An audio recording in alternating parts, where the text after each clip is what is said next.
नमस्कार दोस्तों, my YouTube channel Eco Teach में आप सभी का हार्दिक स्वागत है। मैं गजराज सिंह राठौड़, सहायक आचार्य अर्थशास्त्र, सेठ रंगलाल कोठारी, राजकीय महाविद्यालय राजसमंद से। आज हम मध्यका का जो पार्ट 2 है उसके संबंध में हम अध्ययन करेंगे। हमने पार्ट जो फर्स्ट था उसमें हमने जाना था कि मध्यका को हम किस प्रकार से व्यक्तिगत श्रेणी में, खंडित श्रेणी में और सतत श्रेणी में हल करते हैं।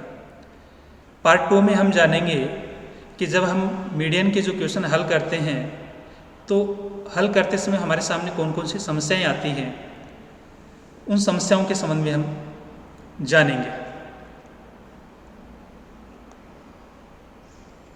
जैसे यदि क्वेश्चन दिया गया हो, समावेशी श्रेणी का दिया गया हो, तो उस क्वेश्चन को हम किस प्रकार से हल करते हैं, अर्थात उसमें किस प्रकार से मध्य का ज्ञात करते हैं। तो जैसे ही आप यदि क्वेश्चन को देखते हैं कि वो इंक्लूसिव सीरीज का दिया गया है, समावेशी श्रेणी का दिया गया है, तो उसमें हम क्या करेंगे, सबसे पहले उसको अपवर्जी श्रेणी में रूपांतरित कर लेंगे, अर्थात उसको इंक्लूसिव से एक्सक्लूसिव में बदलेंगे। सेकंड जो हमें समस्या आती है कि जब हम क्वेश्चन को देखते हैं तो वर्गांतर है, जो क्लास इंटरवल होता है वो असमान मिलता है। जैसे कि 5 से 10, 10 से 25, इस प्रकार से जब असमान वर्गांतर होता है तो ऐसे क्वेश्चंस को हल करते समय हमें क्या करना चाहिए, जहाँ तक संभव हो सके हमें उसको वर्गांतर को समान कर लेना चाहिए।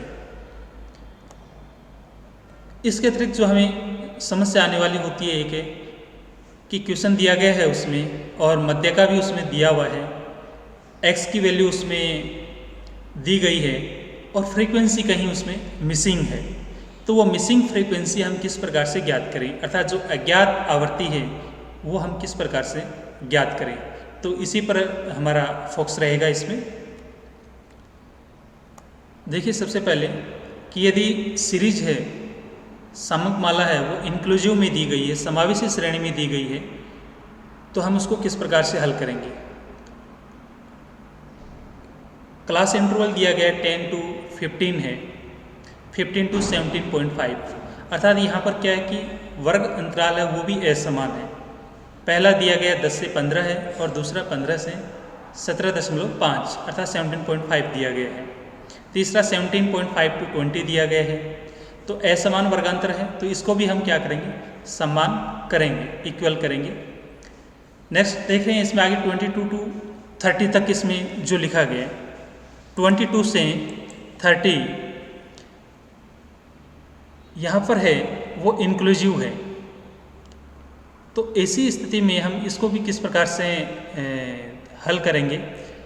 30 to 35 लिखा है, 35 to 40 लिखा है, तो क्लास इंटरवल वो क्या है, इसमें असमान है। तो सबसे पहले हमें इंक्लूसिव को एक्सक्लूसिव में बदलना है और जो असमान वर्गांतर है उसको हमें समान करना है। तो अब इसको समान किस प्रकार से किया जाएगा। हम क्वेश्चन में देख रहे हैं कि यहाँ पर 22 to 30 लिखा गया है। पहला है वो 10 to 15 है, तो 5 का क्लास इंटरवल हो नहीं सकता यहाँ पर, क्योंकि 8 का दिया गया डिफरेंस है वो इसके अंतर्गत है। 15 to 17.5 है, 17.5 to 20 है, तो हम क्या करेंगे, इसको 10 to 20 करेंगे और इनकी तीनों की जो फ्रीक्वेंसी को ऐड करके एक साथ लिखेंगे। फिर 20 से लेकर के 30 का हम क्लास इंटरवल बनाएंगे और उसके सामने ये फ्रीक्वेंसी आ जाएगी। फिर हम 30 से 40 तक का इन दोनों का ऐड करके एक हम क्लास इंटरवल बनाएंगे और फिर 40 to 50 लिखेंगे और उसकी फ्रीक्वेंसी 40 लिखेंगे। तो इस प्रकार से ये जो असमान है इसको हम समान बनाएंगे क्लास इंटरवल को। तो देखिए हमने 10 to 20 इन तीनों का योग किया, हमने फ्रीक्वेंसी लिखी। फिर 20 से लेकर के 30 जो कि इसकी फ्रीक्वेंसी 25 है जो हमने यहाँ रखी। फिर 30 to 40 है, अर्थात 28 और 30 का हमने योग किया और 58 रखा। 40 to 50 है जो कि इसमें फ्रीक्वेंसी 40 दी गई है, वो हमने यहाँ पर रखी। इसके बाद में क्यूमुलेटिव फ्रीक्वेंसी है वो हमें ज्ञात करनी है। 42 आ जाएगी इसमें। फिर 42 में ऐड करेंगे 25 तो ये 67, 67 में 58 ऐड करेंगे तो 125 और 125 में ऐड करेंगे 40 तो 165। तो इस प्रकार से हमें क्यूमुलेटिव फ्रीक्वेंसी हमें मिल जाएगी। इसके बाद में जो असेंडिंग ऑर्डर का जो फॉर्मूला है उसके द्वारा हम हल करेंगे और सबसे पहले इसमें हम सेंट्रल जो वैल्यू है केंद्रीय पद मूल्य वो हम ज्ञात करेंगे। तो सतत श्रेणी में जब केंद्रीय पद मूल्य ज्ञात करने का जो फॉर्मूला होता है वो n/2 होता है, जबकि इंडिविजुअल सीरीज के अंदर और डिस्क्रीट सीरीज है जो खंडित श्रेणी है वहाँ पर n+1/2 का फॉर्मूला हम काम में लेते हैं। तो n की वैल्यू कितनी है 165 है, डिवाइड बाई 2 तो 82.5 द आइटम हमें सेंट्रल जो वैल्यू है केंद्रीय पद मूल्य है वो हमें मिलता है। अब हमें देखना कि क्यूमुलेटिव फ्रीक्वेंसी में 82.5 कहाँ है, 42, 67, 125 है, या तो 100 to 25 है, इसी में क्या 82.5 शामिल है। तो हमारा जो क्लास इंटरवल है वो कितना हो जाएगा 30 to 40। तो मध्यका का जो वर्ग है उसका निर्धारण हमने किससे किया है, केंद्रीय पद मूल्य से हमने निर्धारण किया है। फ्रीक्वेंसी भी हमें पता चल गई 58 है। तो अब हम इसका फॉर्मूला रखते हैं L1 कितना है इसमें, मध्य का वर्ग की न्यूनतम सीमा निचली जो सीमा 30 है वो L1, I 30 और 20 के बीच में जो डिफरेंस है कितना है 10 का है वो I रखेंगे। फ्रीक्वेंसी कितनी है इसमें 58 है वो हम फ्रीक्वेंसी रखेंगे, और स्मॉल m जो कि हमने केंद्रीय पद मूल्य का निर्धारण कर दिया 82.5 है। C अर्थात जो मध्य का वर्ग से ठीक पहले वाला जो वर्ग है क्लास इंटरवल है उसके सामने जो कम्युलेटिव फ्रीक्वेंसी जो लिखी गई है वो 67 है वो हम यहाँ पर रखते हैं। और इन सभी की जब हम वैल्यू ज्ञात हो चुकी है तो हम रखेंगे इस फॉर्मूले में और इसके बाद में हम इसको हल कर देते हैं। तो हल करने पर जो हमें वैल्यू जो मिली है वो मध्यका की 32.67। तो इस प्रकार से जब क्लास इंटरवल असमान होता है तो उसको हम यथासंभव समान जितना हो सकता है उसको हम समान करते हैं और उसके बाद में हम इस क्वेश्चन को हल कर सकते हैं। नेक्स्ट, जब फ्रीक्वेंसी मिसिंग होती है तो हम उस क्वेश्चन को किस प्रकार से हल करते हैं। देखिए यहाँ पर एक क्वेश्चन है जिसमें n पदों की संख्या दी गई है 100 है, मध्य का है अर्थात मीडियन है वो 30 दिया हुआ है क्वेश्चन के अंदर है। दो फ्रीक्वेंसी f1 और f2 है वो मिसिंग है वो हमें इस क्वेश्चन में ज्ञात करनी है। प्राप्तांक जो दिए गए हैं अर्थात क्लास इंटरवल है वो 0 to 10, 10 to 20 से लेकर के 50 to 60 तक इसमें दिया गया है। फ्रीक्वेंसी है जो f1 और f2 दो इसमें मिसिंग है वो हमें ज्ञात करनी है। तो इस क्वेश्चन को हम किस प्रकार से हल करते हैं, देखिए इसमें मार्क्स जो कि क्वेश्चन में हमें दिए हुए हैं वैसा हमने रखा है। इसमें फ्रीक्वेंसी को हमने जैसा क्वेश्चन में दिया गया है वैसा ही हमने इसमें रखा है। f1 और f2 है, यहाँ पर आपको क्वेश्चन में क्वेश्चन मार्क मिल सकता है या A या B लिखा हुआ मिल सकता है या f1 f2 भी मिल सकता है।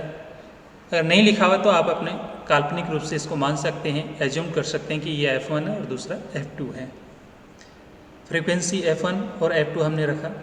अब इसका हमने योग लगाया है तो f1 प्लस f2 और जो शेष जो बचे हुए फ्रीक्वेंसी है 10, 25, 30 और 10 इनका योग किया तो 75 है। फ्रीक्वेंसी का योग टोटल कितना है 100 जो कि इस क्वेश्चन में दिया गया है वो इक्वल टू 100 है। अर्थात हम कह सकते हैं कि f1 और f2 का जो योग है वो कितना होगा 25 होगा। अर्थात 100 में 75 प्लेस करेंगे तो इनका योग हमें मिल जाएगा 25 होगा। अब हमें ज्ञात करना है अलग अलग कि f1 कितना है और f2 कितना है। क्यूमुलेटिव फ्रीक्वेंसी हमने यहाँ पर बनाई है, इसी फ्रीक्वेंसी के आधार पर 10 है। 10 प्लस f1 हमने लिखा, 25 और ऐड किया तो 35 प्लस f1, फिर 30 ऐड किया तो 65 प्लस f1। यहाँ पर हमने 90 लिखा है। 90 इसलिए लिखा है क्योंकि इसमें n की वैल्यू 100 दी गई है जो कि हमने लास्ट में रखी और इसमें से 10 हमने लेस किया तो ये 90 हमें मिल गया। तो चाहे तो आप 90 भी रख सकते हो यहाँ पर या फिर 65 प्लस f1 प्लस f2 भी यहाँ पर लिखा जा सकता है। देखिए इस क्वेश्चन को आगे किस प्रकार से हल किया जाता है। मीडियन 30 दिया गया है, इस क्वेश्चन में पहले से हमें दिया हुआ मिला है तो इसलिए हम मान लेते हैं कि ये जो वर्ग है वो 20 से 30 का वर्ग हम इसको मान लेंगे, क्योंकि ये जो सीरीज दी गई है वो कौन सी सीरीज दी गई है इसके अंतर्गत अपवर्ज्य श्रेणी इसमें दी गई है। तो 30 की जो वैल्यू है वो इसी के अंदर शामिल है वो नहीं है, लेकिन क्वेश्चन में जो दिया गया है m तो हम मान लेते हैं काल्पनिक रूप से कि 20 to 30 रखते हैं और इसके आधार पर हम इस क्वेश्चन को हल करेंगे। केंद्रीय पद मूल्य n की जो वैल्यू है वो इस क्वेश्चन में दी गई है 100 है, 2 से हमने डिवाइड किया तो 50 हमें मिला और जो 50 है वो किस में शामिल है, यहाँ पर हम देख रहे हैं कि 35, यहाँ 65 हो चुका है तो यहाँ 35 है। तो ये जो मध्य का वर्ग है वो 20 से 30 का ही निर्धारण होता है। 65 होने की वजह से 30 और 40 तो नहीं हो सकता, इसलिए कंफर्म हो चुका है यहाँ पर कि 20 to 30 ही इसमें होगा। तो हमें क्वेश्चन के अंतर्गत कई पहलुओं पर विचार करना होता है और उसी के आधार पर हम मध्य का वर्ग का निर्धारण किया जाता है जब फ्रीक्वेंसी अननोन होती है। तो देखिए आगे इसको किस प्रकार से हल करते हैं। हमने सिंपल इसका फॉर्मूला है वो हमने रखा। L1 की जो वैल्यू है अर्थात मध्य का वर्ग की जो न्यूनतम सीमा है कितनी है, 20 है, वो हमने रखी इसमें 20। M की वैल्यू 30 जो कि क्वेश्चन में हमें दी गई है वो 30 हमने रखी है। I जो कि वर्ग अंतराल है, इंटरवल है, वो जैसे 20 और 30 के बीच में कितना डिफरेंस है 10 का, वो हमने रखा। फ्रीक्वेंसी है वो कितनी है 25 का, वो हमने रखी है।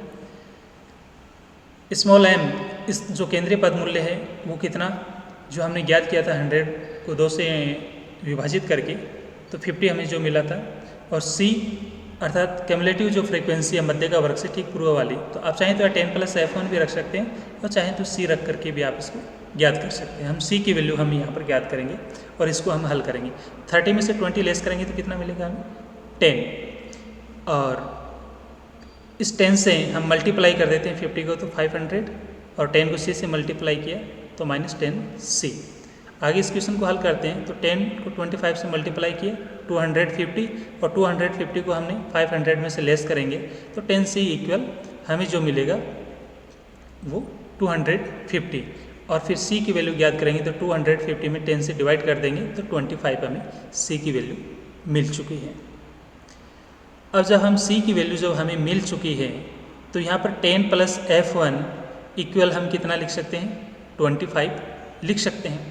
तो यहाँ हमने रखा f1 + 10 जो कि यहाँ लिखा गया है। जो c है अर्थात क्यूमुलेटिव फ्रीक्वेंसी जो है इसमें मध्य का वर्ग से ठीक पूर्व वाले वर्ग की है वो यहाँ पर दी गई है। तो c इक्वल f1 + 10, तो c की वैल्यू कितनी मिली हमें हल करने पर 25, तो 25 इक्वल f1 + 10, तो f1 की वैल्यू ज्ञात करेंगे तो 25 में से लेस करेंगे तो कितना मिलेगा हमें 15। जब f1 की वैल्यू 15 हमें मिल जाती है तो f2 की भी हम आसानी से ज्ञात कर सकते हैं, क्योंकि यहाँ पर देख रहे हैं कि f1 + f2 इन दोनों का योग किसके इक्वल होगा 25 के, क्योंकि 100 में से 75 लेस करेंगे तो 25 मिलेगा। तो f1 + f2 = 25 है। तो इसमें f1 की वैल्यू हमें 15 मिल चुकी है, तो 25 में से 15 हम लेस करेंगे तो f2 की वैल्यू 10 हमें मिल जाएगी। तो इस प्रकार से इस क्वेश्चन को हम क्या हल करते हैं, आसानी से इसको हल कर सकते हैं। f1 f2 25 जो कि हमने इससे ज्ञात किया है, और जब हमें f1 की वैल्यू 15 हमें मिल चुकी है, यहाँ पर हम 15 रखते हैं, 15 + f2 = 25, तो f2 जब हम ज्ञात करेंगे तो 25 में से 15 लेस कर देंगे तो f2 की वैल्यू 10 मिल जाएगी। तो इस प्रकार से f1 की वैल्यू जो फ्रीक्वेंसी है वो कितनी है 15 है, और f2 की जो फ्रीक्वेंसी है वो कितनी 10 है। तो इस प्रकार से जब मिसिंग फ्रीक्वेंसी होती है तो हम इसको किस प्रकार से हल करते हैं वो यहाँ पर समझाया गया है। तो यहाँ पर मध्य का वर्ग का निर्धारण करते समय हमें ध्यान में रखना है कि दो यहाँ पर मुख्य बातें हमारे सामने आई हैं। एक कि जब मध्य का दिया गया है 30 है तो वो इसी के अंदर शामिल होगा। जब हमें डाउट रहता है कि 20 से 30 भी हो सकता है, 30 से 40 भी हो सकता है, तो हमारे सामने दूसरा जो इसका समाधान का जो तरीका जो हमारे सामने आया है वो हमने निर्धारण किससे किया है कि 50 जो केंद्रीय पद मूल्य 50 जो हमें मिला है वो किस में शामिल होगा। तो यहाँ पर हम देख रहे हैं कि 65+ है, 65 को प्लस लिखा गया है, तो वो निश्चित रूप से इसी में शामिल हो सकता है। तो इस आधार पर हमने देखा है कि यहाँ 65 तो मिनिमम दिया गया है, तो केंद्रीय पद मूल्य 50 तो इसमें हो नहीं सकता, क्योंकि 65+ है, इसलिए इसमें तो नहीं हो सकता, इससे पहले होगा, और इससे पहले होगा तो वो वर्ग कौन सा होगा 20 से 30 का ही वर्ग होगा।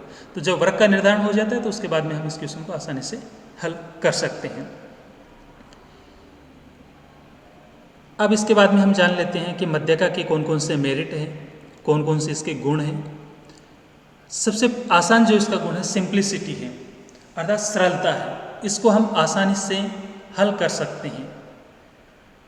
और आसानी से कि हम क्वेश्चन को देखते ही इंडिविजुअल सीरीज के अंदर हम पता लगा सकते हैं कि मध्यका का मूल्य कौन सा होगा इसके अंतर्गत। यदि श्रेणी अपूर्ण होती है या ओपन एंडेड क्लासेस वाली सीरीज होती है तो उसके लिए सबसे बेस्ट होता है वो मीडियन ही होता है। एक तरह से हम कह सकते हैं कि मीडियन है वो बना ही केवल ओपन एंडेड क्लासेस की जो सीरीज है उसी के लिए ही बना है। इसके अतिरिक्त इसमें चरम मूल्य अगर ज्ञात नहीं हो, चरम मूल्य सीरीज में कौन से होते हैं, जो एक सीरीज दी गई हो उसका मिनिमम और मैक्सिमम जो वैल्यू होती है वो चरम मूल्य होते हैं, अर्थात एक्सट्रीम वैल्यू होती है। यदि हमें एक्सट्रीम वैल्यूज़ भी हमें पता नहीं है और केवल पदों की संख्या ज्ञात है तो भी हम क्या कर सकते हैं, मध्यका को आसानी से ज्ञात कर सकते हैं। तो ये सबसे अच्छा जो इसका गुण है सिंप्लिसिटी है, आसानी से इसका हम कैलकुलेट कर सकते हैं। सेकंड कि एक्सट्रीम वैल्यू से ये प्रभावित नहीं होता है, अर्थात जो एक्सट्रीम वैल्यू है जो कि उस सीरीज के या तो शुरुआत में होता है और या फिर उसका जो अंतिम जो मूल्य होता है वो एक्सट्रीम वैल्यूज कहलाता है, वो हमें ज्ञात भी नहीं होता है तो भी हम जब मध्यका का निर्धारण कर सकते हैं। तो इसका अर्थ ये हुआ कि उससे इसका प्रभाव नहीं पड़ता है, क्योंकि मीडियन जो होता है वो एक पोजिशनल एवरेज होता है, जो कि इसका जो निर्धारण होता है वो श्रेणी के मिड में होता है। उससे आधे जो पदमूल्य होते हैं वो स्मॉलर होते हैं और आधे पदमूल्य क्या होते हैं, लार्जर होते हैं। इसकी जो पोजीशन होती है वो फिक्स होती है, तो इस वजह से इसका जो एक्सट्रीम वैल्यूज़ है उसका प्रभाव मध्यका पर नहीं पड़ता है, क्योंकि जो एक्सट्रीम वैल्यूज़ होती है वो तो श्रेणी के स्टार्टिंग में और एंडिंग में होती है, और जबकि मीडियन का जो निर्धारण होता है वो मिड वैल्यूज़ है, मिड वैल्यू से निर्धारण होता है, अर्थात जो मध्य में जो केंद्रीय पदमूल्य होते हैं उन्हीं से मध्यका का हम निर्धारण करते हैं। तो मध्यका का निर्धारण पदों की संख्या के आधार पर एवं मध्य पद मूल्यों से होता है। तो हमें पदों की संख्या पता हो कि कितने पद है और बीच के पद मूल्य हमें ज्ञात हो तो हम आसानी से मध्यका को ज्ञात कर लेते हैं। निश्चित एवं स्पष्ट रूप से परिभाषित होता है, अर्थात क्लियर होता है इसमें मध्यका कि कौन सा इसमें मध्यका होगा सीरीज के अंदर। लेकिन बहुलक में क्या होता है, वहाँ पर स्पष्ट नहीं होता है मध्यका की तरह। वहाँ पर बहुलक है वो 1, 2, 3 भी हो सकते हैं, एक श्रेणी के अंदर है बहुलक है वो एक से अधिक भी हो सकते हैं, लेकिन मध्यका एक ही होती है। ग्राफिकल मेथड से भी हम इसको ज्ञात कर सकते हैं, अर्थात संचयी बारंबारता वक्र बना करके भी हम मध्यका का निर्धारण कर सकते हैं। जहाँ क्वालिटेटिव डेटाज होते हैं, गुणात्मक तथ्य होते हैं, जैसे बुद्धिमत्ता, स्वास्थ्य और सुंदरता, इस प्रकार के जब हमें वेरिएबल्स के डेटा हमारे पास होते हैं तो वहाँ पर हम मीडियन के माध्यम से वो रिजल्ट है वो ज़्यादा अच्छा हम निकाल सकते हैं, ज्ञात कर सकते हैं। अब हम जान लेते हैं कि मध्यका के डीमेरिट्स कौन से हैं, अवगुण है वो कौन से हैं, दोष कौन कौन से हैं। पहला कि मध्यका निर्धारण संबंधी कठिनाइयाँ। निर्धारण में क्या कठिनाई आती है कि हमें मध्यका को असेंडिंग या डिसेंडिंग ऑर्डर में व्यवस्थित करना होता है। यदि हमने असेंडिंग या डिसेंडिंग ऑर्डर में व्यवस्थित नहीं किया तो हम मध्यका का निर्धारण नहीं कर पाते हैं। सेकंड जो है कि लैक ऑफ अलजेब्रिक ट्रीटमेंट, अर्थात गणितीय गुणों का अभाव होता है, बीज गणितीय गुण नहीं होते हैं मध्यका में। हम समांतर माध्य में क्या करते हैं कि समांतर माध्य को पदों की संख्या से गुणा करके हम सिग्मा एक्स ज्ञात कर लेते हैं, लेकिन मध्यका के अंदर यदि हम मध्यका को पदों की संख्या से गुणा कर दें तो हमें पदों का योग है वो प्राप्त नहीं होता है, अर्थात इसमें बीजगणितीय गुण नहीं होते हैं, और बीजगणितीय गुण नहीं होने की वजह से इसका आगे जो स्टैटिकल एनालिसिस में है बहुत ज़्यादा यूज नहीं होता है। आगे चरम मूल्यों की उपेक्षा, नेग्लेक्ट ऑफ एक्सट्रीम वैल्यूज, अर्थात एक्सट्रीम वैल्यूज में कोई परिवर्तन हो जाता है तो मध्यका पर कोई प्रभाव नहीं पड़ता है किसी भी प्रकार का, और जब हमें चरम वैल्यू को अर्थात जो एक्सट्रीम वैल्यूज को इम्पोर्टेंस देनी होती है तो वहाँ पर ये अनुपयुक्त होता है। सबसे बड़ा इसका दोष यही है। प्रतिनिधित्व का अभाव, आवर्तियों का वितरण यदि असमान है तो सही रिप्रेजेंटेटिव नहीं होता है मध्यका। यहाँ पर एक एग्जाम्पल दिया गया है हमें हमने दिया है 60, 50, 5, 1, 0। ये 5 इसके अंतर्गत हमने वैल्यूज रखी है। और जब यहाँ पर पदों की संख्या क्या है, यहाँ पर 5 अर्थात विषम है, तो विषम के लिए जो फॉर्मूला हमने निर्धारित किया था, इसमें देखा था कि n+1/2, तो 5+1 डिवाइडेड बाई 2, तो कितना मिलेगा हमें सेंट्रल वैल्यू, पद मूल्य 3। तो जब केंद्रीय मूल्य 3 होगा तो 1, 2, 3 अर्थात मध्य का कितना हुआ 5। तो इसमें हम देख रहे हैं कि क्या 5 इस सीरीज का प्रतिनिधित्व कर रहा है, नहीं कर रहा है। तो इस प्रकार से जब फ्रीक्वेंसी का जो डिस्ट्रीब्यूशन है वो अनइक्वल हो, असमान हो, तो ऐसी स्थिति में ये अनुपयुक्त होता है। लास्ट, प्रतिचयन में परिवर्तनों से प्रभावित होना अर्थात सैम्पलिंग फ्लैक्चुएशन से ये प्रभावित होता है, क्योंकि मध्य का होता है वो पोजिशनल होता है, इसकी पोजीशन फिक्स होती है, मिड में होती है, इसलिए यदि इसमें कोई भी परिवर्तन होता है, कहीं सैंपल में परिवर्तन होता है, तो मध्य का है प्रभावित हो जाता है, बहुत अधिक प्रभावित होता है।